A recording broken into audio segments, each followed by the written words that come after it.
Good evening. Can you see my screen? Sir, good evening, sir. Yes, sir. Yes, sir. Okay. So, my apologies for missing the last class because we had some power outage in the office, so I couldn't join on time. Okay, sir. We will compensate for that class most likely not this Friday, but next Friday. Okay. So I will make sure that that content is taken care. Okay. Sir, Yeah. our next week, our project review will be there. Maybe they are not given the date, exact date. So if it is not falls on Friday, definitely we will attend the class, sir. No. Yeah. I will let you know. See, I will talk to you. I will make sure that all of you are agreeable to that time, and then only we will do this thing. Okay. Right, sir. Thank you. All right. So now, in the last class, we said we will discuss about. We have looked at fracture mechanics and we have understood a few aspects of fracture mechanics. What are they? If there is a crack in a material, and if I know the length of the crack, what is the load, maximum load that I can apply before the crack can propagate, which will tell me that, okay, even if I have a crack, if my applied load is less than certain value, this structure is safe to be used, isn't it? That is something that we have established. And then we said, okay, if I have a crack in a material and it is subject, suppose if I have a load acting on a material, at that particular load, what is the maximum length of the crack that I can tolerate? Meaning, if there is a crack and if the crack length is smaller than certain value, then I can still happily use the structure because that crack is not going to be a catastrophically propagating crack, because the energy release rate ahead of the crack tip for that particular crack size is going to be less than the critical energy release rate, or the stress intensity factor computed ahead of the crack tip is going to be less than the fracture toughness of the material. So you can compute this critical crack length when when you're applying a far field load, what should be that critical crack length? And that will be very useful information, because if you know that, then you can say that, okay, my design, I can run this component, I can use this component because the critical crack length, existing crack length is much smaller than the critical crack. Okay. And now all that we have discussed in the context of a static load, we did not bring in the load being dynamic. That means the load changing as a function of time. But in reality, most machine components are subjected to a time varying load, isn't it? So, for example, if you take a shaft, is a shaft subjected to time varying load?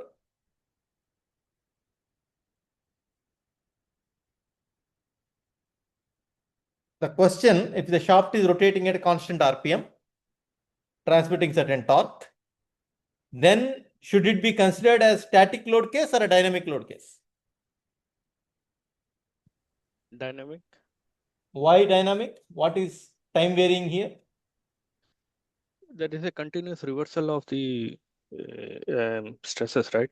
Sometimes one side will become tension and then suddenly it becomes compression, tension, Exactly. compression. So in each and every rotation, if you take any point on the shaft, that point will experience a cyclic stress state. That means the stress will be, when the point is on the top, the stress may be tensile. When the point is at the downside, it may be compressive. And in between, it might also go through a zero stress. That means if the stress value at a given point is cycling because of the way that the shaft is required to transmit torque from one position to another position.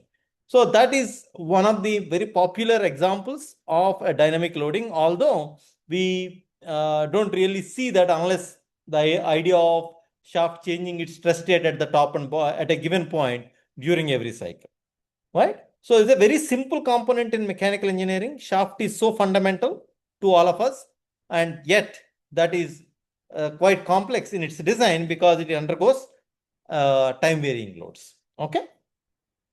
All right. So the fatigue is nothing but fatigue of a material is nothing but a material's ability or a material's weakness to withstand cyclic loads. All right. So now in this module, we will talk about fatigue failure theories. That means the failure theories when the load is time varying. Okay. And then we will talk about very important classification of fatigue, that is low cycle fatigue and high cycle fatigue. And when you have a fatigue crack that is propagating, what are the different stages of fatigue crack propagation? And we'll talk about stress life approach and LEFM approach, types of fatigue loading, and how do you measure the fatigue data, right? And when we will define these things, something called endurance limit. What do we mean by endurance limit? What do we mean by fatigue strength? And then we will talk about effect of mean stress on fatigue life using different criterion or failure theories like Gabos parabola, Gauss ellipse, Soderberg line, modified Goodman line, and so on. And then we will talk about finally Paris law and multi-axial fatigue. So in the beginning, we will only talk about uniaxial fatigue, and towards the end, we will talk about multi-axial fatigue. What is the meaning of that? Uniaxial fatigue means you are only talking about one component of the stress that is time varying. Multi-axial fatigue means more than one component of stress that is varying as a function of time. Okay. So the learning objectives for this module are we should be able to draw a schematic SN curve, that is stress life curve, for ferrous and non-ferrous materials. And if you are given an SN curve, from there will you be able to find or determine the life of a given component, provided the component is made of a particular material whose SN curve is known. Okay. And then we will try to understand different types of fatigue loading and so on. And I will not read all these things, but this is more or less what we aim to do in this module, right? As why do we need to study fatigue? Because most of the failures in machine components, I would say 90% of the failures that we see in engineering failures, 90% of them are fatigue related. And that is the reason why one needs to be extremely careful when dealing with fatigue based design. Okay. So as we say that most of the failures are due to time varying loads rather than static loads. And the problem with these things is that such failures happen at much lower stress than yield stress. That means the material will not even go into the plastic deformation regime. Even in the elastic regime, when the load that is corresponding to yield less than the yield strength of the material, you do not expect the material to fail. But most of the failures that happen due to fatigue happen at a much lower stress than the yield strength of the material. And hence, you cannot use static failure theories alone, because static failure theory says that if the stress is less than the yield strength, it will not fail. But fatigue failures do happen at stresses much lower than the yield strength of the material. And when we are talking about fracture mechanics module, we have talked about failure of rail coach axles in 1800s, which is one of the main reasons why people thought about the fatigue failure theories. Okay. Earlier, everyone was doing static theories or design based on static theories, but then realized that design based on static theories is not working. Most of the time, most of the rail failures happened because of the fatigue failure, and hence that led to the understanding of behavior of the material under dynamic loading. The first ever scientific investigation of this fatigue failure was done by a German engineer called August Wöhler. So this is very interesting. When these several such accidents were happening, August Wöhler, what he did was, in his laboratory, he tried understanding how this failure is happening at repeated loads. He worked on doing so many tests, and he generated data over a period of 12 years. For 12 years, he has been only doing experiments, nothing, no publication, no patent, nothing. He was quietly doing experiments in his lab. And at the end of 12 years, he published his first paper and probably the only known work of August Wöhler. That is our SN curve.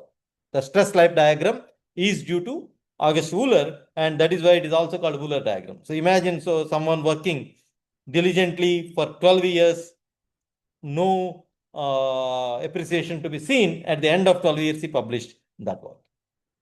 Right? And as I told, this fatigue caused a lot of financial burden. In 1980s, the cost of fatigue failure in to the US economy was about $100 billion. Now you can imagine what is the scale that we are talking about. Even today, if you don't pay attention, you are talking about spoiling this kind of money. Typically, in those days, it was 3% of their GDP. Huge cost, right?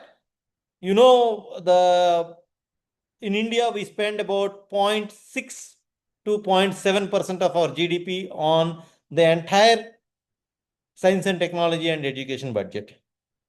All right? We spend a lot, but that is only 0.6 to 0.7%. You see the amount of percentage of GDP that is being wasted if you don't address the fatigue failure those days. And hence, it is a serious matter. There's a lot of money involved. If you can solve the problems and you can actually save billions of dollars. Okay. And the aerospace industry is another big boon for our understanding of fatigue in more detail. Because in 1950s, there were two fatal crashes of commercial passenger jet aircraft called Comet. So if you Google Comet aircraft crash, you will see several reports. All of them happened because of the failure of the fuselage, right? So here I will describe some of the historical fatigue failures. This is the wreckage situation in Boston. This is what famously known as Boston molasses tank explosion. Okay, so you can see how you don't see that there was some molasses tank around here. You can see all this wreckage in this entire area, and several buildings around that area got collapsed. Why did this happen? So in Boston, they had a molasses tank, but in some winters, the night temperature can go to a very low value. On a few consecutive days, the temperature was changing from minus 17 degrees Celsius to 5 degrees Celsius. In just 2 days, such a temperature change was there. That means there is a thermal cycling that is happening. And because of that, a small fatigue crack got initiated near one of the manholes. All of you know what a manhole is. This is a hole that is created in order to ensure an accessibility for servicing, if at all you need to do. And because it will be a cutout, right? A manhole is a cutout in the shell, pressure vessel, in this case, molasses tank. And that corner of that particular manhole, one fatigue crack got generated. And in that particular time of the year, because of the huge variation in the temperature, there was a fatigue loading that took place. And that led to sudden propagation of this crack. And when this crack got propagated, then the entire, because it's a brittle fracture by minus 17 degrees Celsius, so very cold environment, so it behaved like a brittle fracture, and the entire molasses tank got collapsed with a lot of molasses in it. And when it collapsed, there was a molasses wave of 25 feet high at 56 kilometers per hour speed, which is quite a devastating situation, because molasses being highly viscous, even if people were trying to save themselves, what happens, because of his high viscosity, you will not be able to swim, right? So it led to killing of several people and injuring several people. It's not only there are several people were killed, about 20 people were killed and 150 people got injured. In addition to that, there was a lot of damage to surrounding buildings and industries. All right. And the neighbors who were living in these houses close to this molasses tank complained in the night that they heard a loud noise as if someone was firing machine guns in the night. And people were not able to understand why, when a molasses tank got collapsed, why would there be a machine gun sound? Right?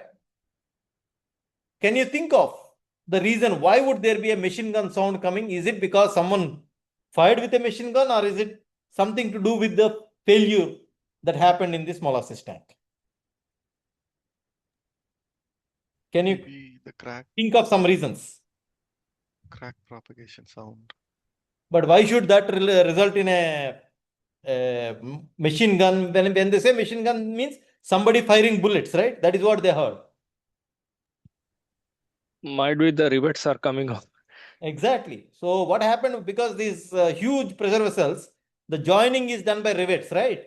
So because when the crack got propagated, suddenly the entire tank got burst, and hence the rivets were coming out, and the rivets, when they came out, they will break open the hole, right?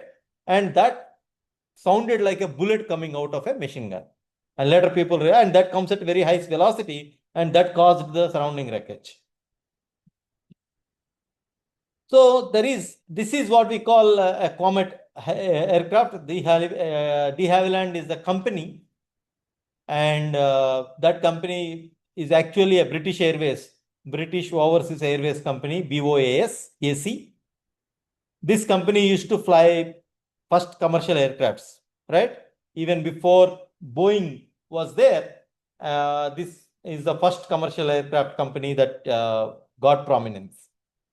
And for example, I'll list some of the failures.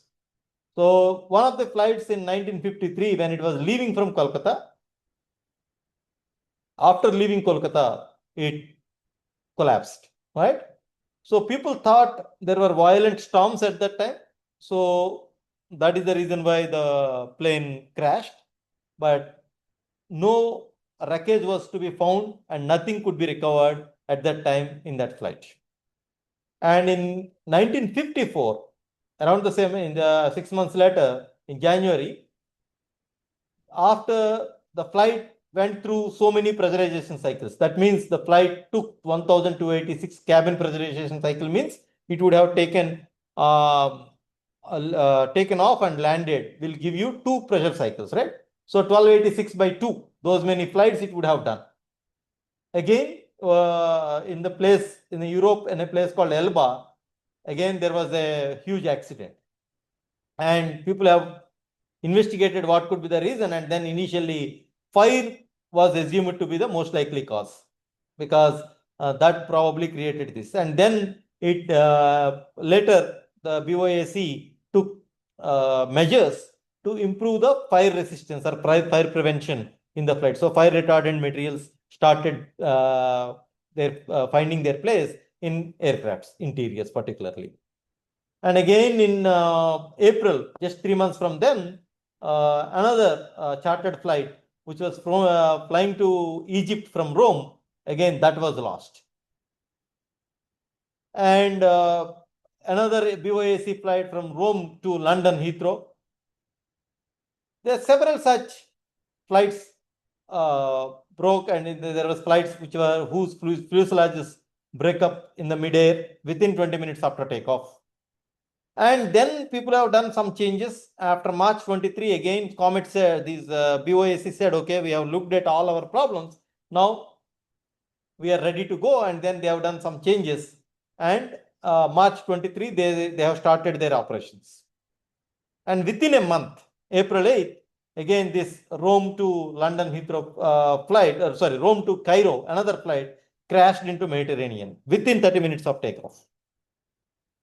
So many accidents within 1 year that led to grounding of the entire Comet 1 flight. So BOAC was told that all Comet 1 flights are to be grounded. And that led to the collapse of the entire industry. Now, do we hear BOAC at all? We don't hear, right? We only know 2 popular companies, Boeing and Airbus, and there are some other small airplane companies which make aircrafts. But today we only have Boeing and Airbus. Because of what happened to Comet, Boeing was able to catch up, and Airbus and Boeing became now the largest aircraft companies in the world. So entire Comet fleet was lost to fatigue. How? People have done a detailed analysis, and then they have looked at this. All these BOAC flights or Comet flights had their windows which were square windows. So if you look at the square windows, we know that the stress concentration factor ahead of the at this point will be very high. That means there will be large stress near the square windows. All right, and although they have some fillet, that fillet was not good enough because of the shape of the square window. A fatigue crack got originated at these windows, and they were responsible for the entire fuselage wreckage.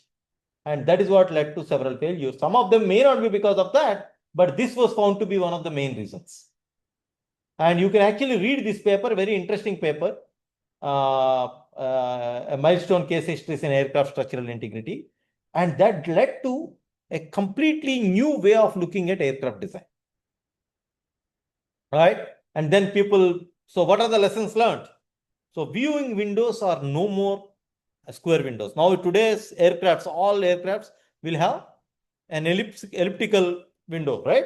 That is because that will reduce the stress, local stress concentration to significant value. So the circular to reduce stress concentration. And they have also added crack stoppers are placed between frame cutouts, so that in between you have a crack stopper. You actually create a hole which will reduce the local stress intensity factor, and that stops the crack to prevent crack propagation from one window to another. And many of you are working engineers, and you know there are two methodologies for design: that safe life design methodology and fail-safe design methodology. Right?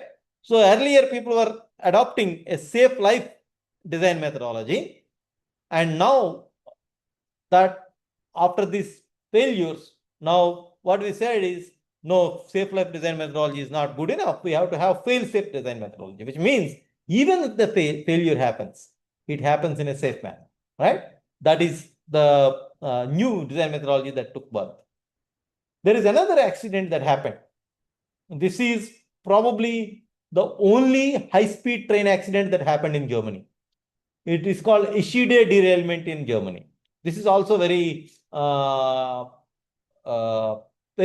difficult to digest train accident, and the only train accident after that, German ICs, German Deutsche Bahn did several significant changes, and this particular derailment is a very interesting case study, because sometimes we make these kind of decisions, particularly when we are near our deadlines, and we say we will use our gut feeling and then say that, okay, this design may go through.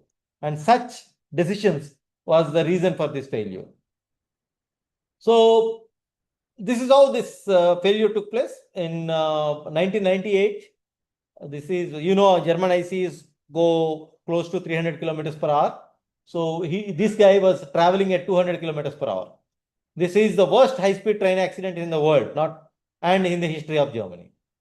100 people died, 101 people died, 88 injured in a train of 287 passengers. What is the reason? The reason for such a devastating accident was a single fatigue crack in the wheel. One wheel had a single fatigue crack, and that led to this. So until then, the Deutsche Bahn, German rail company, was using something called a monoblock wheel design, right? That means you have one wheel, it's a single block. And now that has been replaced with a dual block wheel design. Because if you travel, you will see that in our Indian trains, we typically use monoblock design. All right? The dual block design is very expensive, and probably some of our Vande Bharat trains are using now dual block design. But of course, don't worry, the Vande Bharat dual block design is better, has been taken care of after learning from Deutsche Bahn design. So all these high-speed trains, when you travel, if some of you have traveled to Japan or Europe, you would have traveled in one of these high-speed trains, and you actually don't feel that you are traveling at such a high speed, and no vibrations, no noise, nothing, right? You really feel very smooth travel, although it is running on a rail. The reason for that is that is really the dual block wheel. What they do is, you have a first rail wheel, and then over that you have another metal block, but in between you have a layer of rubber. followed by a metal layer in contact with the rail. What this rubber, the purpose of the rubber is to absorb vibrations, external vibrations, and then does not transmit to the rail or the coach. However, this dual block wheel was not tested, which has been used, has not been tested for fatigue load. Why? Because at that time, Deutsche Bahn did not have test facilities for testing at such high speeds. So they thought, okay, we have done the design, monoblock, and all that we are doing is we are only adding additional material, and then we have a good interlayer compatibility that we have ensured, and hence it should work.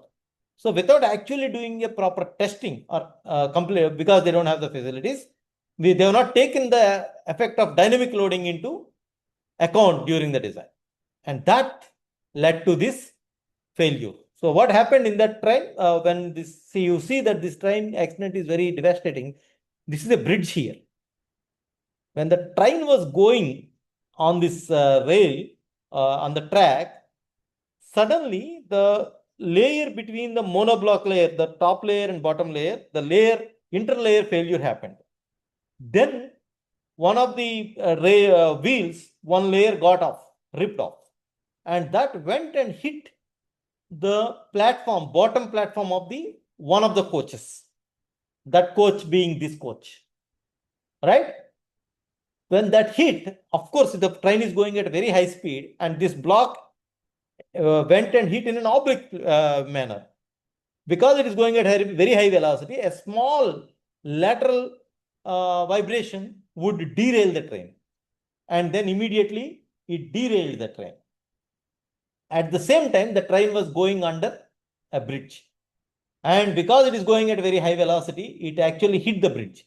So the bridge got collapsed and the entire train got collapsed, and that is the reason for this failure. Only one monoblock rail which is broken because of a single fatigue crack, not so many fatigue, only single fatigue crack.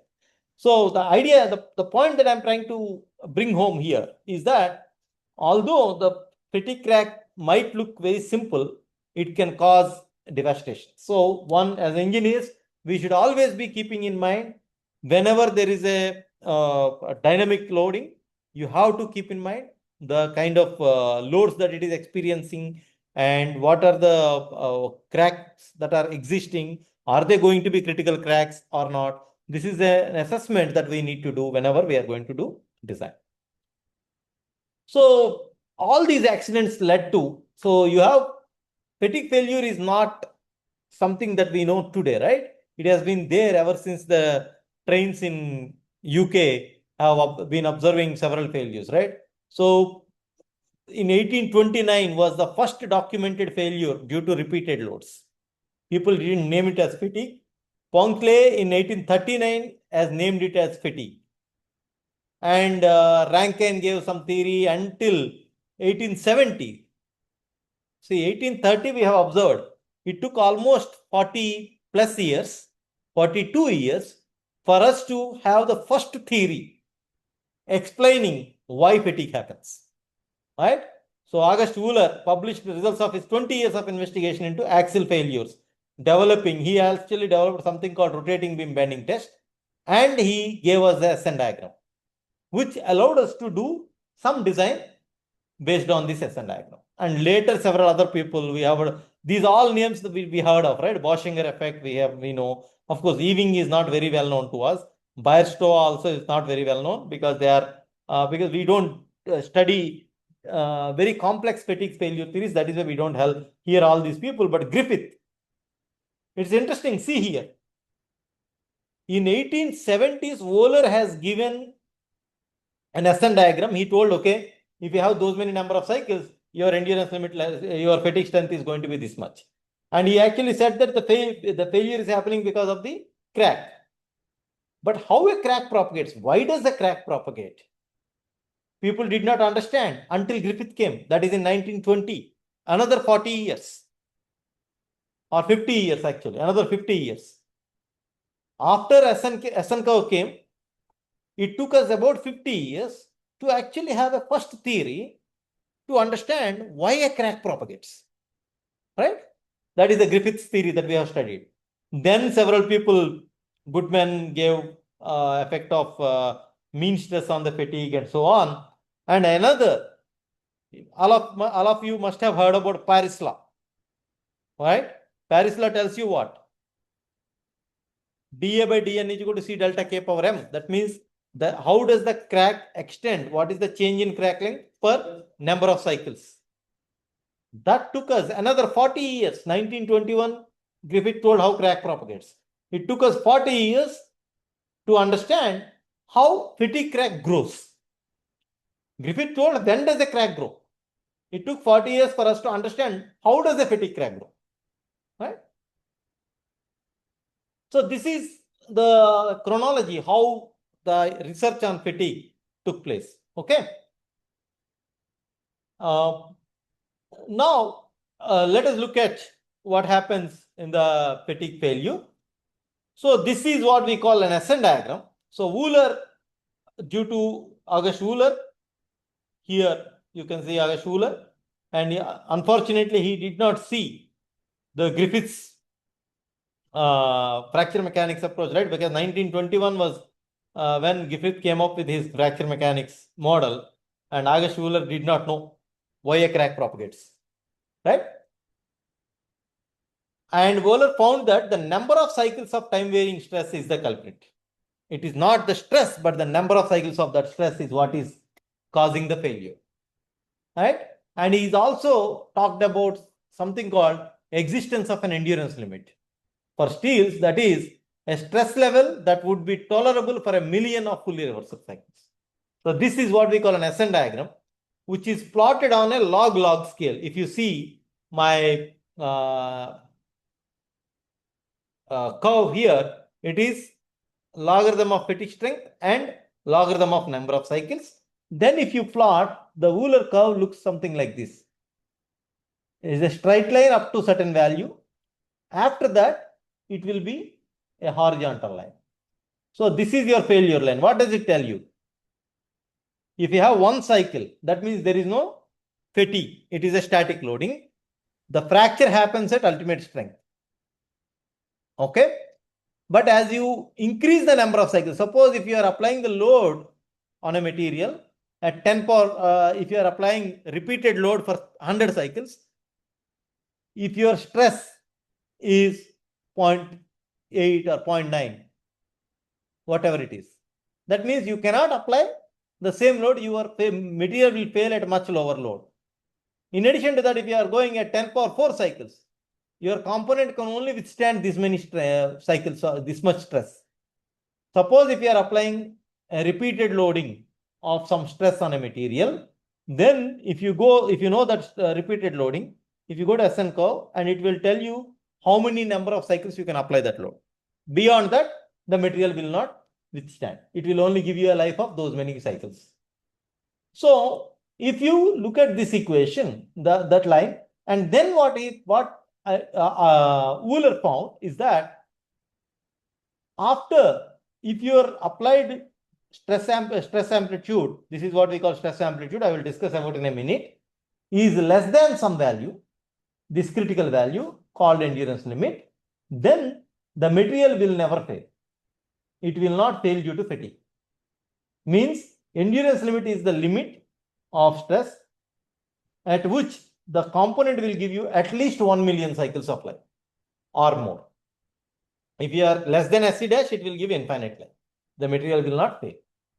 This is typically observed in steels or ferrous materials, but for non-ferrous materials such as aluminum, you don't have endurance limit. That means there is no minimum stress below which the material will not fail. The material will fail and the stress continues to decrease. So that means they have two kinds of materials, ferrous materials and non-ferrous materials. Ferrous materials will show endurance limit, non-ferrous materials will not show endurance. Okay? So this I am calling S, stress amplitude, N is number of cycles. Because it is plotted on log-log plot, the equation that describes this is equal to S is equal to A n to the power B. If you take logarithm on both sides, log S is equal to log A plus B times log N.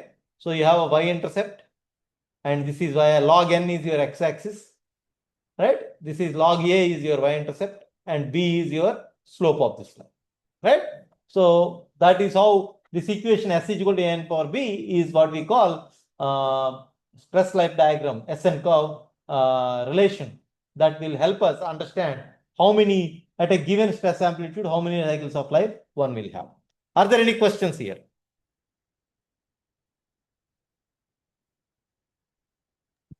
Sir, if it is not a log plot, then It will look like a Z.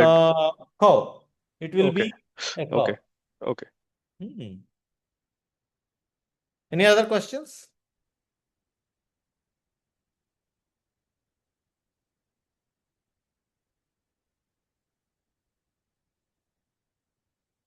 Okay, there are no further questions. So now we said that the load changes, right? We are talking about stress being oscillatory. Now the question is, how does the load change, right? Depending upon the nature of this variation, the loading is classified into three categories. This is what we call fully reversed loading. This is what we call repeated loading. This is what we call fluctuating loading. What is the meaning of fully reversed loading?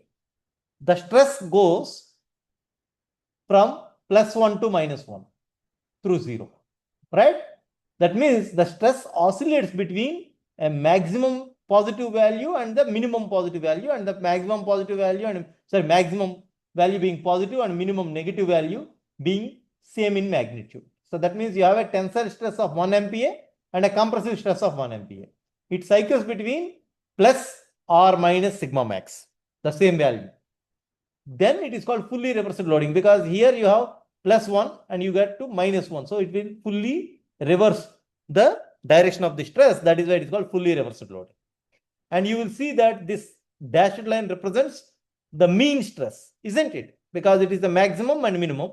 This is what we call sigma max, and this is sigma min, and this is what we call sigma mean value, mean stress. And in the case of fully reversed loading, the mean stress will be 0. Is that clear? Okay. Now, the second case is what we call repeated loading. So here in the repeated loading, the minimum stress will be 0 and the maximum stress will be positive. It can also be called repeated loading if the maximum stress is 0 and minimum stress is negative. That means the stress does not change its sign. And so, and only we have discussed in the case of fracture mechanics, will a crack propagate when you have macroscopically a compressive state of stress? No. No. It will not go. It will not propagate, right? That is why we are not interested in negative. So I am only talking about positive repeated stress. The repeated stress means you will only have sigma max to be positive and sigma min to be 0. All right? Minimum stress is 0. Here minimum stress is negative, maximum stress is positive, mean stress is 0. Here minimum stress is 0, maximum stress is positive, and mean stress will also be positive. Okay, this is a non-zero mean stress. Here we have 0 mean stress. When you have fully reversed loading, you have 0 mean stress. And the third one is fluctuating loading. Here max and min, in the previous case minimum is 0, right? Here it need not be 0.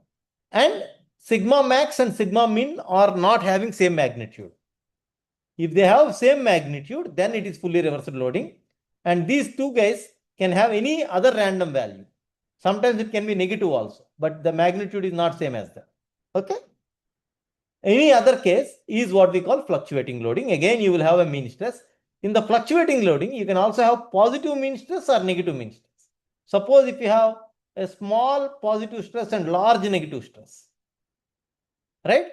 Then you have a mean stress that is negative. So these are the three types of loading. We have fully reversed loading, repeated loading, and fluctuating loading. Is that clear? Sir, fluctuating loading, can you explain it again, sir? So what is the fully reversed loading? Sigma max must be equal to modulus of sigma min, right? the absolute value of sigma max and sigma min should be zero, same. Correct? Yes, sir. Repeated loading, sigma min, minimum stress is zero. Maximum stress should be some positive value, obviously. Correct? Yes, sir. In the fluctuating loading, minimum stress is not zero. And maximum stress and minimum stress can be any arbitrary values other than minimum stress being zero or sigma max and sigma min being same values. Here they are not same values, no? Okay. Yeah, understood. That is what is fluctuating loading. Any case that does not either fall under either fully reversed or repeated loading is called fluctuating loading. Okay? Yes, sir. Yeah. So if you would plot them on the same graph, that is how they look like. You see, you have a zero mean stress. This is fully reversed loading. The black curve is repeated loading because the minimum stress is zero. And red curve is fluctuating loading because the minimum stress is non-zero and maximum stress and minimum stress are having different magnitudes. Okay? And they are changing as a function of time.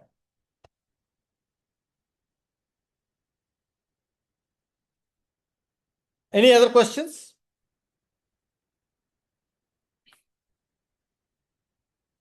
Sir, all these are constant amplitude loading, right? Right now we are talking about constant amplitude. Yes. We will talk Yes, sir. about other kinds of variable amplitude loading towards the later part of this course. We will talk about variable amplitude loading also. Okay, sir. Thank you. Any other questions? So now let us talk about the 3 stages of fatigue failure. Okay. How does a fatigue crack propagate? How does a fatigue failure happens? There are 3 stages in a fatigue failure. The stage 1 is called crack initiation. Stage 2 is called crack propagation. And stage 3 is what we call sudden fracture or unstable crack growth. So the first stage involves a very short duration. For example, if you take this, you have a crack initiation site. That is where the crack gets initiated because of initial loading. And this is very important for ductile materials because in ductile materials, there may be local yielding and hence initiation may take longer. But in brittle material, you already have a crack. There is not going to be any plastic deformation. And hence, the initiation stage will be very small. And then the second stage, that is when the crack initiates and then starts propagating, right? But when it propagates, it will not suddenly break. It will slowly, the crack length starts increasing.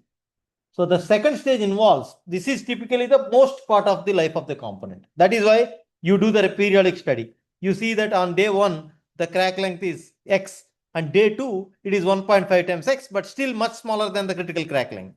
And hence you say that, okay, no problem, I can still run the component. So that is what the stage, the propagation stage. Okay, you know that tensile stresses open the crack, compressive stresses close the crack and so on. And typically the crack propagation growth rates are 10 power minus 8 to 10 power minus 4 inches per cycle. That is the rate at which the cracks typically grow. Okay, very slow growth. But it takes, so that means most of your life of the component is spent in the crack growth stage. But after some time, the crack grows to a certain extent. And that is when it would have reached a critical failure length. And once the crack becomes critical, it becomes like a brittle failure. And after that, in one cycle, it suddenly breaks. So it is extremely important that as you are doing the intermediate checks, you should check the crack length at each and every time and ensure that the crack length has not become a critical crack length, right? So you have 3 stages: crack initiation, crack propagation, sudden fracture. And what happens is in the crack propagation, particularly if it is a fatigue crack, you have these kind of serrations you can observe. And these serrations are called beach line marks. So it is like when you go to beach on the sand, you see when the water comes and goes, you will see these kind of marks. That is why these are called beach line marks. And here you can see a schematic of is an image of a steel shaft that is actually broken under fatigue. You can see here you have beach line marks like that, right? And they are propagating. And here also you have beach line marks generating, you can see. And eventually the catastrophic failure happening. All right. So whenever you are doing a postmortem, when several failures happen and you look at the failed surface, and if you see beach line marks, and you can clearly say where the crack got initiated and how it got propagated. And many times that is the first thing that engineers do. Whenever the failure happens, they go and check the metallography of this broken part. Why would we investigate broken part? Because we need to understand whether the failure happened due to fatigue or not, right? So these three stages are important, and we spend a lot of time understanding this crack propagation, how many cycles it requires for it to fail and so on. Okay. Small So, question. yeah. Any questions? Why do we get this beach line marks? It basically tells you that from here to here in a couple of cycles, the crack has grown. And after that, it would have gone through compression cycle and the crack would not have grown.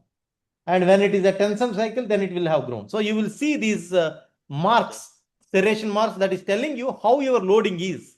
And that is the reason why we see this. Okay. Okay. Yeah. Any other questions?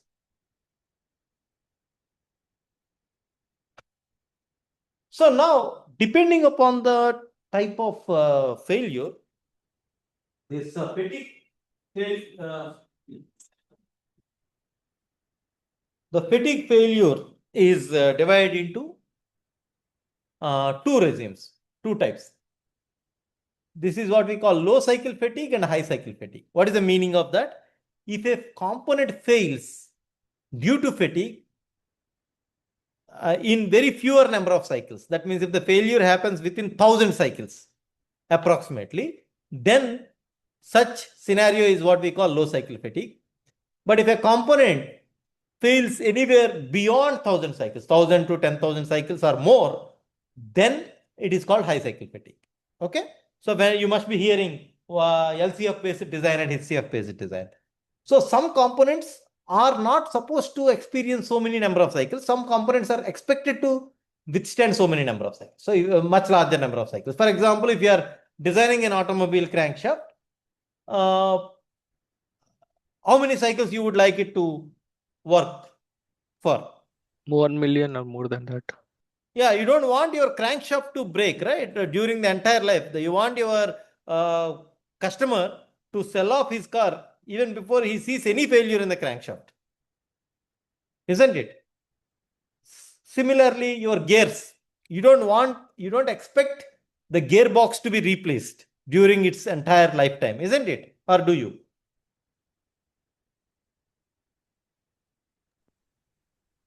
We don't want to replace. Yeah. How many automobile engineers are there here? Raise your hands. You know how to raise a hand in Zoom meeting, right? Okay. Only one, two. Only one guy is automobile engineer.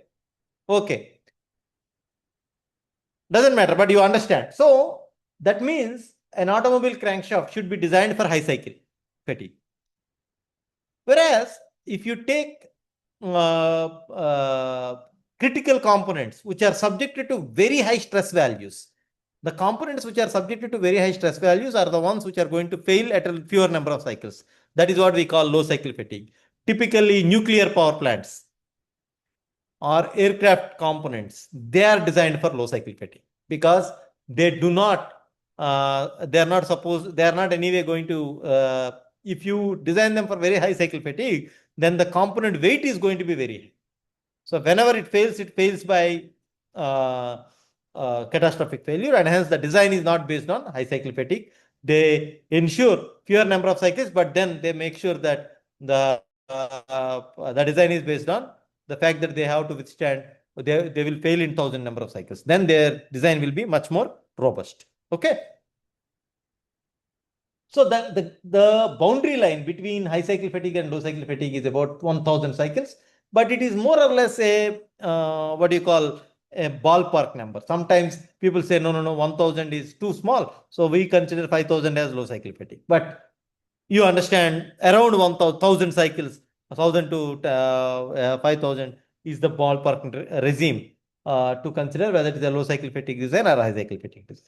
In this class, we consider 10 power 3 cycles as the boundary. Okay, so now, what are the different failure models that we use in fatigue? So there are various models. One of the oldest and popular models is what we call stress life approach, SN curve. We heard of this quite often. This is the oldest way, and this is suitable for high cycle fatigue, where component is expected to last for more than 1000 cycles.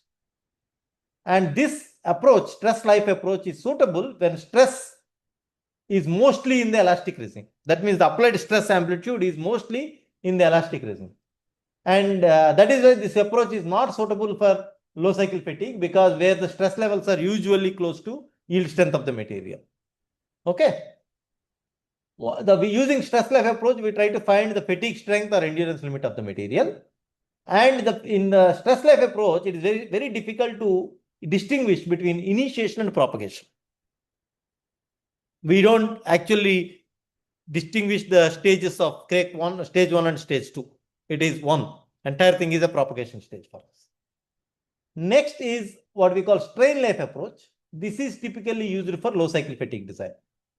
This sort of gives us a very good picture of crack initiation, because we talk about plastic deformation, and cracks initiate when the material undergoes local plastic deformation, and hence it gives us an indication when the crack is getting initiated. Very good picture of crack initiation. This is suitable when there is significant plastic strain in the material. And amongst all the fatigue failure models, the strain life approach is the most complicated to implement in real life, because of course we have the what we call plastic deformation. And the last approach is what we call linear elastic fracture mechanics approach, or LEFM approach. So this is suitable for finding the remaining life. How much more life I have, and how much time does it take? How many cycles does it take for it to fail? Right. This is where we will be introduced to the Paris law, where it tells you what is the cyclic stress intensity factor that results in failure of the component. How many number of cycles are required for your crack to grow from size A to size B. Okay. So as I mentioned, automobile crankshafts are usually required to last for several thousand kilometers. So fatigue cycles are more than a few million cycles. Whereas aircraft bodies and ship hulls, although have many cycles of known stress, they sometimes are subjected to storms, which might exceed design loads, and hence you may experience local yielding, and hence they use strain life approach together with linear elastic fracture mechanism. Okay. Now let us define these fatigue loading parameters. Okay. So this is a typical, what type of loading is this? Can you see? This is zero line. This is time, and this stress. Repeated. Fluctuating load. Okay. So this is your sigma max, and this is my sigma min, minimum stress, and this is my mean stress. Right? And from the mean stress, whatever is the peak is what we call amplitude, right? So that is what I call as the stress amplitude. Sigma A is my stress amplitude. And the value of mean stress is this distance, right? From 0, what is the value? This is my mean stress of the material.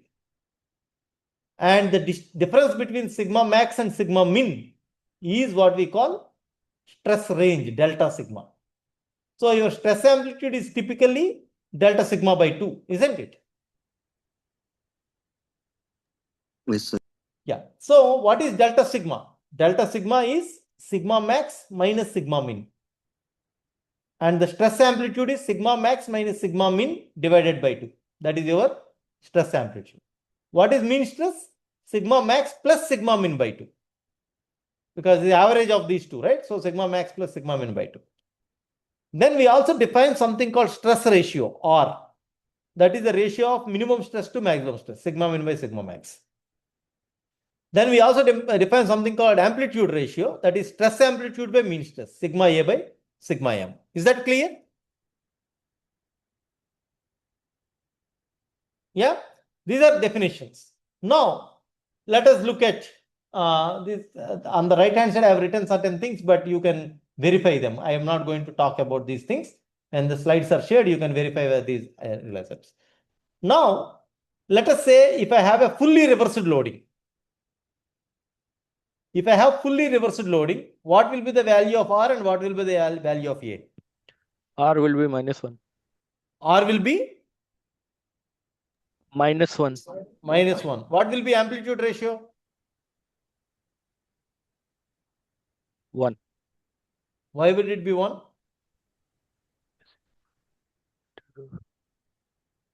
If it is a fully reversed loading, So it would Infinity. be Infinity, sorry. Mean will be amplitude 0. will be infinity. Very good. What if it is a repeated loading? What will be R? Repeated loading.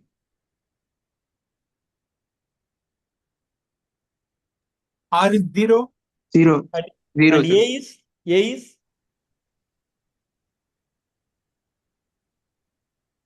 what is A? Sigma A by sigma M. So sigma min is 0, right? So sigma A will be sigma max by 2. Sigma M also will be sigma max by 2. So A will be 1. 1. 1. Okay, so typically in when you are talking about fatigue failure, people only give the value stress ratio and amplitude ratio. Based on that, you have to find out whether it is fully reversed loading, repeated loading, or fluctuating loading. Okay.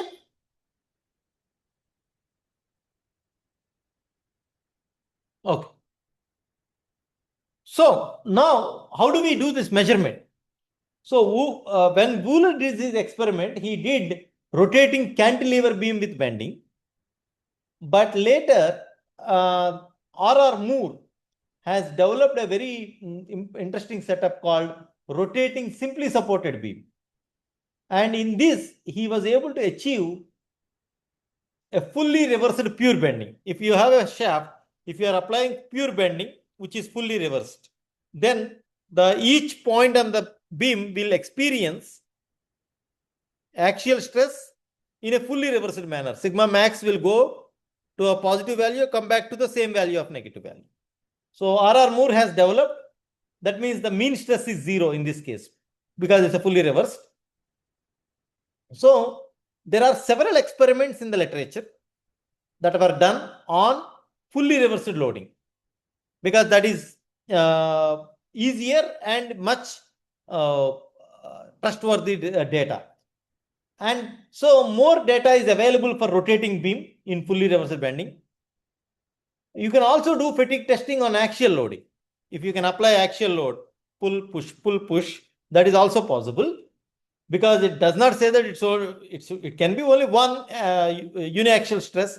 That uniaxial stress can be obtained by pure bending or pure axial loading or pure torsion, because that is also have only shear component, no other stresses are there.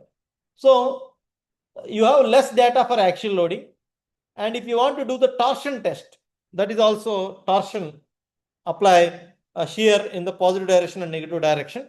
That is also a fatigue loading, but the data available for torsion is much less. And most of the fatigue failure data is available for any material for fully reversible bending, and in some cases you also have axial loading.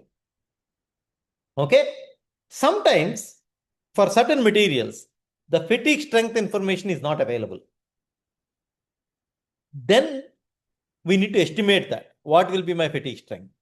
So there are some guidelines as to how to estimate the fatigue strength.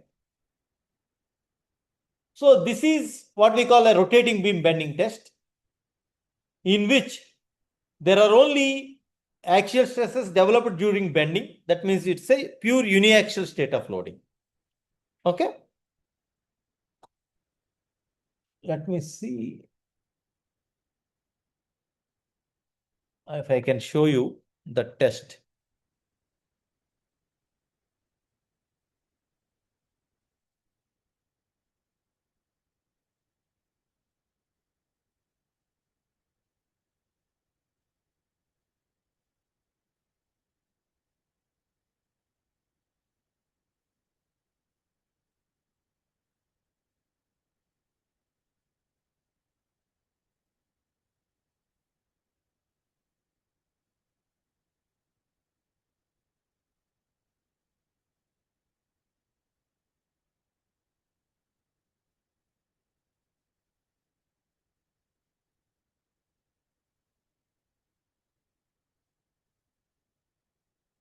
India जिद्दी दागों के लिए क्या लगेगा?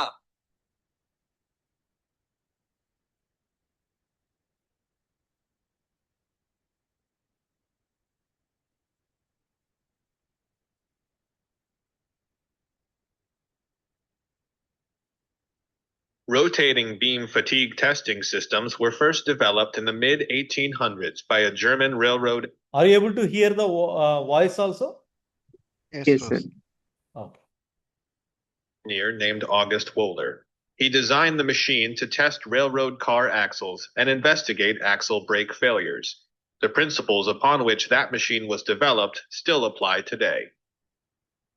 ADMET's rotating beam tester features two spindles that are simply supported and generate a true bending moment.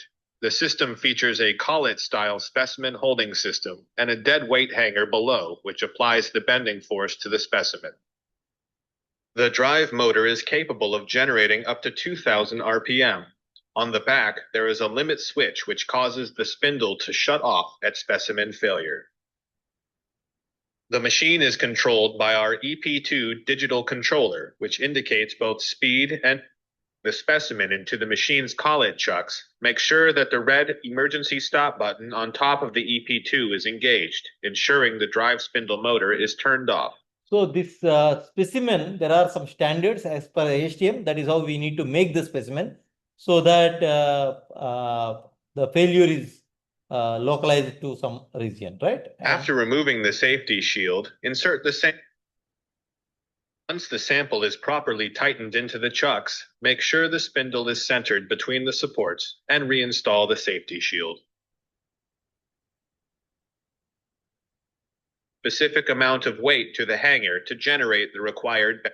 So this dead weight is supposed to generate the bending moment, because if the shaft is rotating, there is no bending moment, but it needs to, you need to apply certain load so that the stress will be generated. So that is why there is a central load that they are applying. Press. The force determined and number of revolutions to test. So here, on the screen of the EP2, it indicates the system is off. Release the emergency stop button and go into the I/O menu. Next, go into the set that is next, entered here as 1 million. Green start button, the spindle will rotate, and the EP2, the test will terminate either upon any revolutions indicated on the screen from previous tests by pressing the tear button. The test, the revolutions and RPM are indicated on screen. you can see, because of that, this guy is bending, you see? Yeah, it is broken. The sample broke, and upon sample breaking, the limit switch on the back side of the spindle drive motor was activated, and the system was shut off. 339 revolutions per minute. And then we know what is the load that we have applied. So based on that, we can compute the stress. So now on the SN diagram that we have seen, we have got 1 point. Now you do the test on the another specimen of the same material at a different load. That means you add a weight or reduce a weight, and then you will see that this breaks at a different number of cycles. That is how this SN curve is generated. Is that clear? Any questions here?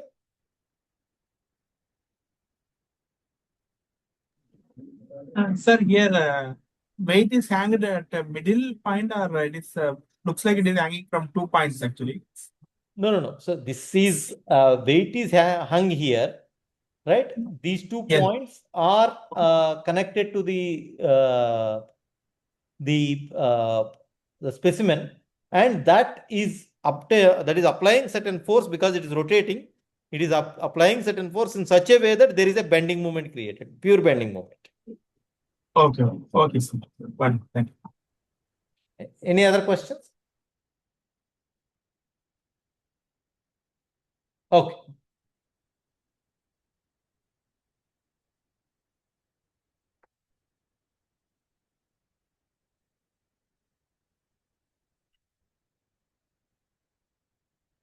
So you do such a rotating beam bending test, and then here I am plotting the experimental data on a wrought steel. You would see that the number of cycles, please note that I am plotting it here from 1000 cycles. I have not plotted anything left to that because this is a high cycle fatigue problem.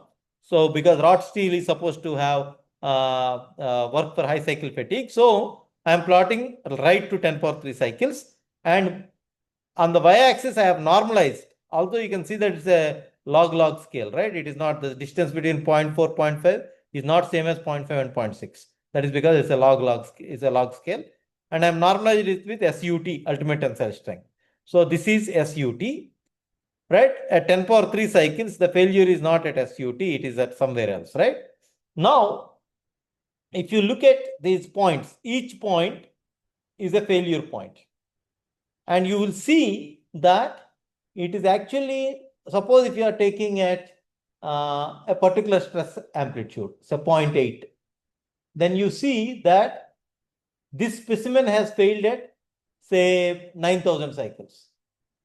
But the same specimen, another specimen, which is approximately at the same amplitude, stress amplitude, failed at 10,000 cycles. But another specimen failed at 30,000 cycles.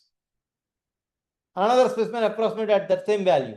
That means you don't have, whenever you are doing a fatigue experiment, there is a lot of variability. The standard deviation in your results is going to be very high. Why is that? Defects. Because each specimen, although it is cut from the same ingot, the defects inside the material, that means there are small cracks. They are the ones who are going to grow, right? Not all the defect structure is the same. And hence, it is very likely that you will get a huge spread in the fatigue data. And hence, whenever you are looking at a fatigue data, if you are getting a nice SN curve, do not trust it, right? And usually you have a large variation, and then you would fit a line based on this data. You do a linear least square fit, and then you get your fatigue test data. And you will see that after certain value, the green ones, these specimens never fail. That means it is actually experiencing an endurance limit in some sense. Okay? So that is what we call the endurance limit. In the previous picture I have shown you, I have not paid attention, and that is represented by SE dash. SE dash is your endurance limit. And for steels, it is found that the SE dash for steels is close to 0.5 times SUT. Right? If your ultimate tensile strength is less than or equal to 1400 MPa, then it is taken as 0.5 SUT. But if the material's ultimate tensile strength is greater than 1400 MPa, even then you take it as 700 MPa. You will not reduce for greater than 1400 MPa. Okay? This is the guideline, design guideline. That is the endurance strength of steel cannot be greater than 700 MPa. It will be at most 700 MPa. Okay?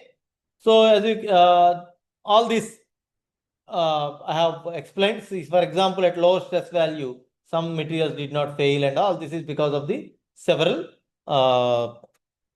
defect structures that are in the material. But you see that this material shows endurance strength. That means this knee-like behavior says that there is an endurance strength to this material. Okay? That is typical of steels. If you have used aluminum, aluminum will not show this endurance limit. It will fail, continues to fail. So if you plot this SN diagram on normal scale, linear scale, someone asked me, right? It will look like a curve like that. And after it reaches endurance strength, then this will be straight line because there is no failure at all below that stress amplitude. Whereas for non-ferrous materials, the failure continues to happen. Okay? So for aluminum alloys, if you have to develop SN curve, we said for SN curve for steel is 0.5, SE dash is 0.5 times SUC. Whereas for aluminum, it does not show a distinct knee. That means there is no endurance limit. So we will not talk about endurance limit. For aluminum, we talk about fatigue strength, SF dash, right? And the fatigue strength is usually measured at 5 into 10 power 8 cycles. For aluminum, it is found to be 0.4 times SUT. For an aluminum grade whose ultimate strength is less than 48 kilopounds per square inch, If it is greater than that, you will cap it at 19 ks. These are guidelines. You have to keep that in mind. Now, so far, what we have done is we have looked at rotating beam bending test. All the data that we have got is on rotating beam bending test. Now, let us compare what happens if you, instead of doing rotating beam bending test, if you do an axial fatigue test. So this is the SN curve for rotating beam bending test, and this is the SN curve for axial fatigue test, push-pull fatigue test. Both of them having zero mean stress. Mean stress is zero, but this same stress is applied through rotating beam bending. The same stress is applied through axial loading. But they did not give you the same curve.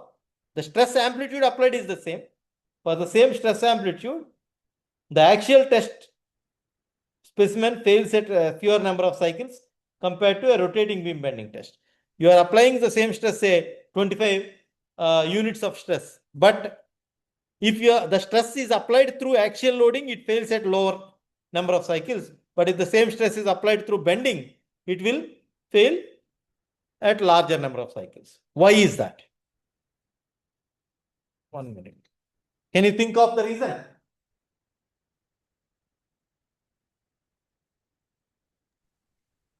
Push pull will have shear stress. No, we are applying only axial loading, no?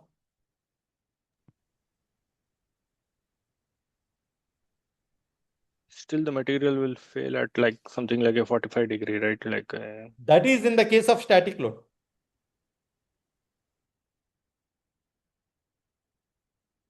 Here the material will fail like a brittle material. It is fracture, not plastic deformation. Sir, push-pull is completely reversed. Both are completely reversed. Okay. That's what I'm saying. You can apply same stress through push-pull as well as rotating beam bending, isn't it?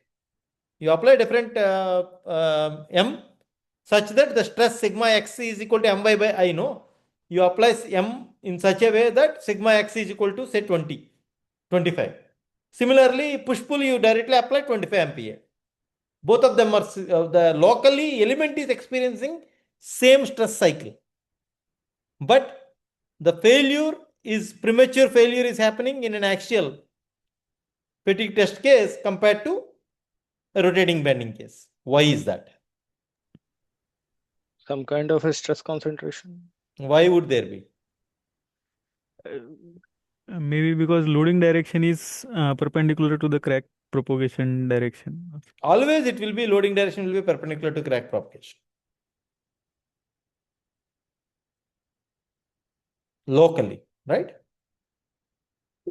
And bending actually, let's say top surface is compression, bottom surface is tension. That will be repeating in both sides. But in axial, tension means throughout the section will experience tension, throughout will be compression. Is it this will be the reason? Yes, that is precisely the reason. What happens is, because when you have an axial bending, there is only one point in the material that is experiencing the maximum stress. Whereas in the case of axial loading, every point throughout the cross section is experiencing the maximum stress, isn't it? Got it. Yeah.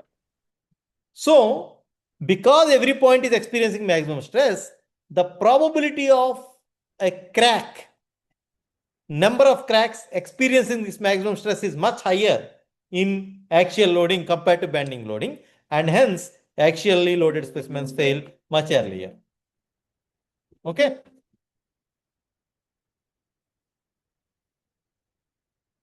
Yeah. Is that clear to all of you? Yes.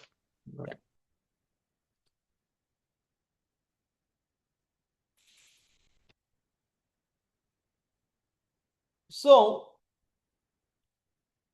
if you have to understand the fatigue regime, here I am plotting on the x-axis 1, 10, 100, 1000. This is a log plot. Here on the y-axis, I am plotting it from 0.1 to 1 S by SUT. This is 0.1 SUT, this is SUT. And up to 10 power 3 cycles is low cycle fatigue regime. Beyond 10 power 3 cycles is high cycle fatigue regime. When you have whatever SN diagram that we have, that is only applicable for high cycle fatigue regime. So that SN diagram straight line that we are seeing S is equal to N power B is only valid in this region. In this region, you will have another line. The slopes are different. Okay. So in here, the point, where does this slope change, right? Whether this line will not continue like that in the LCF. There will be a change. And that is what we call SM. SM by SUT. And SM is 0.9 times SUT. Right? So the low cycle fatigue line goes from SUT to 0.9 SUT. Whereas in the high cycle fatigue regime, it will go from 0.9 SUT to SC dash is 0.5 times SUT if it is ST. Right? This is 0.5. You can see that 0.1, 0.2, 0.3, 0.4, 0.5. Okay. That is your low cycle fatigue regime. That is high cycle. That is your endurance limit. That is LCF. That is SCF. Okay. So that is how you create an estimated SN diagram. So you don't know the value. So if you know the ultimate tensile strength, then I can actually find what the equation of that line is. Okay. That is what we are trying to do now. So I want you to create an estimated SN diagram for a steel bar and define its equations. And then after finding the SN curve equations, how many cycles of life can be expected if the alternating stress is 100 MPa? And that is, what is the life if it is 100 MPa? What is the life if it is 400 MPa? The ultimate tensile strength of the material is 600 MPa. Is the question clear?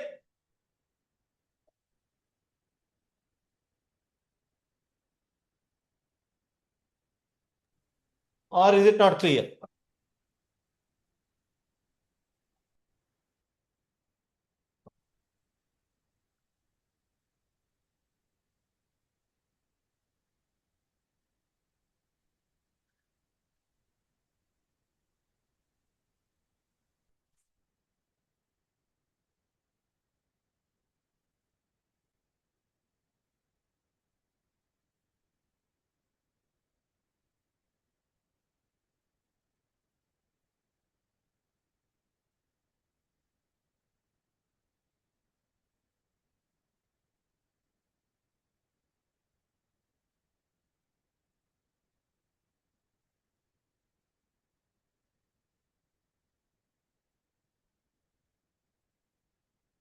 So I hope you are able to see my screen, iPad. So we have this situation. We have 17. We have a material whose ultimate strength is 600 MPa. If this material is subjected to stress amplitude, I'm calling sigma A, 100 MPa. Corresponding to that, what is the number of cycles at 100 MPa? Similarly, if it is stress amplitude is 400 MPa, what is the number of cycles? So in the SN diagram,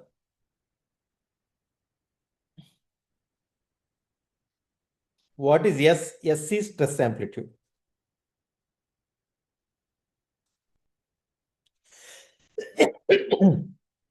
And N here number of cycles. Let us say this point. This is 10 power 3, 10,000 cycles, 10 power 4, 10 power 5, 10 power 6, log scale. And on the y-axis, let us say this is SUT, right? So in the estimated SN diagram, what we said was, Sir, one question here. yes. Sir, SUT, shouldn't it be at one cycle? Like you should keep it at one. I have not said that is the failure point. I have identified that is SUT. Okay. Okay. And now I am identifying this is 0.9 times SUT. That is my SM. That is when the high cycle fatigue regime will be crossing 10 power 3 line, right? And let us say this is my 0.5 times SUT. That is SE dash, endurance strength. That happens at 10 power 6 cycles, correct?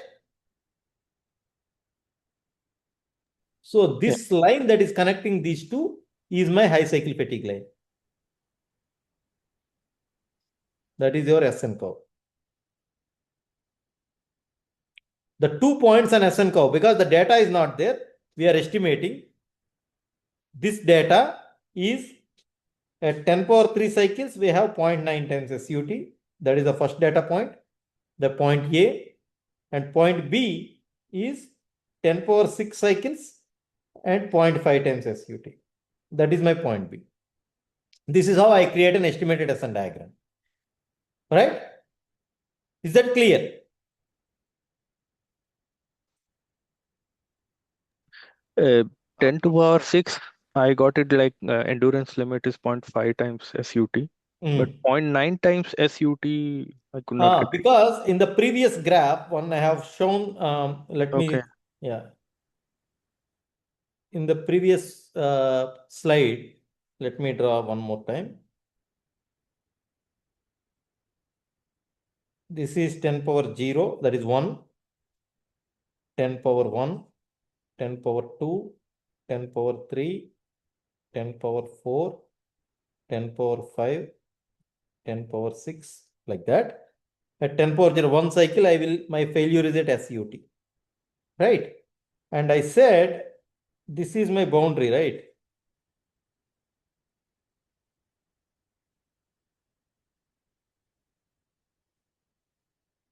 This is my, yes. This is my LCF regime. This is my HCF regime. I know, let us say this is my 0.5 times SUT. That is my endurance limit. At that point, my failure point will be here, 1 million cycles, correct? Yes, yes. So in the HCF regime is what I have SN diagram. On the SN diagram, I know one point. What is the other point? We have learned that other point is 0.9 times SUT at 10 power 3 cycles. That I am calling as SM. So now in the HCF regime, that is my failure line. In the LCF regime, that is my failure line. Maybe I'll give a different color. That is my failure line in LCF regime. But we will not use SN curve in LCF regime because there is plastic deformation. We will use SN curve only in the HCF regime. So only these 2 points. In the absence of any experimental data, this is how I construct my SN diagram knowing SU. Got it, sir. Got it. Okay. So my point A and point B. A is 10 power 3 cycles, 0.9 times SUT. B is 10 power 6 cycles, 0.5 times SUT. Agreed? So that means point A is what? 10 power 3. SUT is 600, right? 540 MP. So I have 540 MPa. And then 10 power 6. 300. 300 MPa. What is the equation of this line? S is equal to AN power B. Isn't it? Because the power law equation. Then if you apply logarithm on both sides. So let me write it in. So the equation is SN curve is S is equal to AN power B. I can say log S base 10 log A base 10 plus log N power B base 10. That can be written as log S base 10 is equal to log A base 10 plus B times log N base 10. Agreed? Now if you take this as Y, this as X, then I can see Y is equal to this as M slope X plus this is some constant C. Isn't this a straight line? Equation of a straight line? Yes, sir. So that equation of Y, that is why in the log plot, if the something looks like a straight line, then in the normal scale, it will be S is equal to a power law, S is equal to N power B. Okay. So now you have S is equal to A N power B. What are the constants that we need to find out? A and B. If you have to find two constants, how many conditions you require? Two equations. Two conditions. So what are the two conditions? These are the two conditions.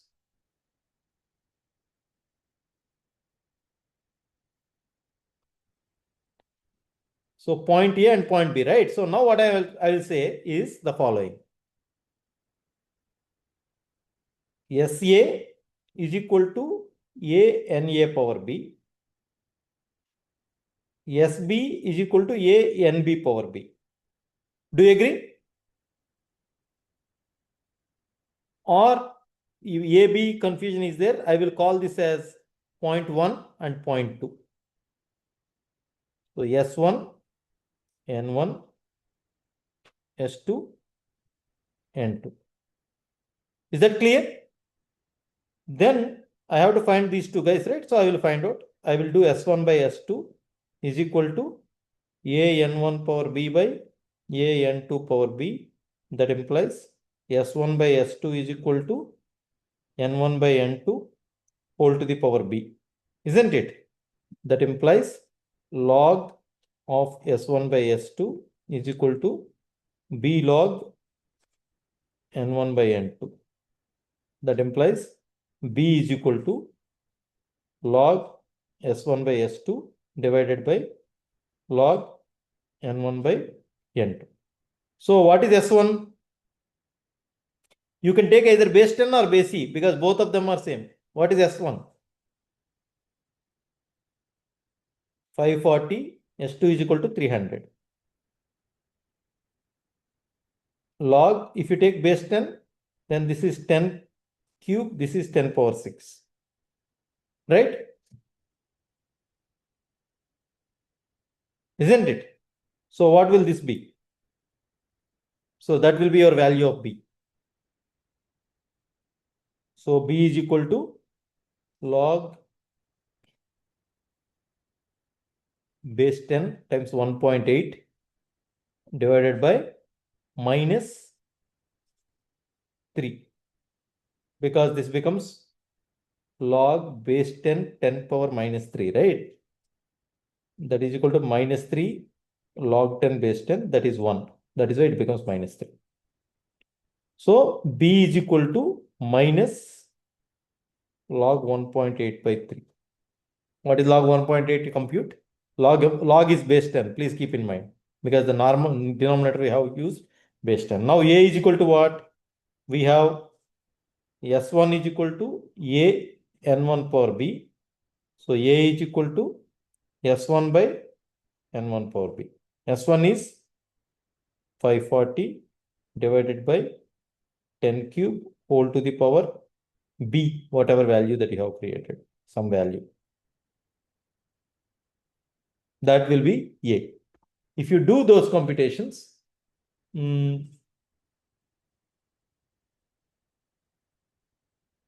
your A value is B comes out to be minus 0.0851. Can someone confirm? Yes, sir. Yes, sir. And A comes out to be 972. Can someone confirm? Approximately. So this equation of this line now is equal to S is equal to 972 times n power minus 0.851. 0851, not 0 point.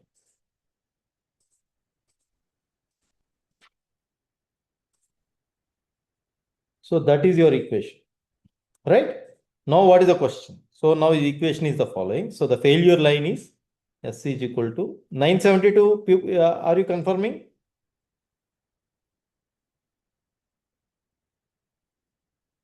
This is the failure line. Now what is the question? If stress amplitude is equal to 100 MPa, N is equal to what? Right? Then what happens? This becomes N is equal to, how do you find out N? S by 972 is equal to N power minus 0.0851. That implies log S by 972 is equal to minus 0.0851 log n, right? Or not log, you can simply do another thing. Or n is equal to s by 972 whole to the power minus 1 by 0.0851. What is s here? So then means n at 100 MPa is 100 by 972 whole to the power minus 1 by 0.0851. What will be that?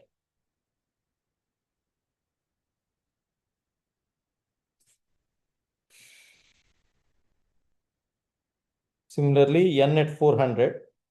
So now let us carefully look at, even before doing calculation, let us look at. S is stress amplitude is how much? 100 MPa.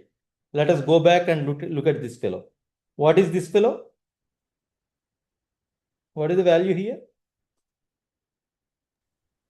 500. 300. Hmm? 300. 300 MPa. 300, yes. Applied stress amplitude is less than 300 MPa, right? Then what will be the life? So it is in 10 power minus Infinite life. So you should measure some value. This value that you are computing should be much larger than 10 power 6. So you can say, without doing calculation, since applied stress amplitude is less than the endurance strength of the material will have infinite life. What happens when you have 400? Instead of 100, 400, then that becomes 400 by 972. Will it have finite life or infinite life? 400 is somewhere here. Because 400 is greater than endurance limit, it should have finite life, isn't it? Now we need to find out what is the n. So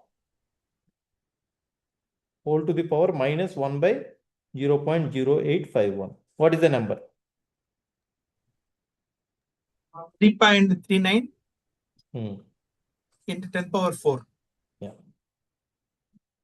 So if this material is given, if you are applying a stress amplitude of 400 MPa, then it will work for 3.4 into 10 power 4 cycles. Beyond that, it will fail. If your number of cycles, if you are operating it for 10 days, within 10 days, if it goes for 3000 cycles, it is okay. It is safe. That is how you will say whether the component is safe or not. Is that clear?